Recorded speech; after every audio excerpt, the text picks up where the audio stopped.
এই দুনিয়ার পুরো জীবনটা এটা হচ্ছে লালসাময় একটা জীবন, লোভ, মরিচিকা, মায়াজাল। এই মায়াজালে আমরা আটকে আছি, ফলে মৃত্যুর কথা আমরা ভুলে গিয়েছি। পাগলের মতো ছুটছি, আরো টাকা লাগবে, আরো খ্যাতি লাগবে, আরো যশ লাগবে, আরো দাপট লাগবে। আমার এত টাকা দিয়ে কি হবে? এত সম্পদ দিয়ে কি হবে?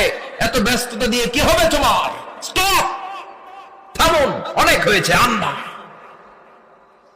থামুন, take a rest, take a breath and think about death. Think that you have to go back to your Lord.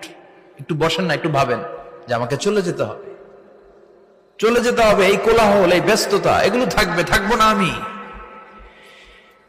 সাইয়েদনা Omar Faruk বলেছেন, মুতু ক্বাবলা আন তামুতু, মরার আগে একবার মরো। হাসিবু ক্বাবলা আন তুহাসাবু আলাইকুম, তোমার হিসাব নেওয়ার আগে তুমি একবার নিজের হিসাবটা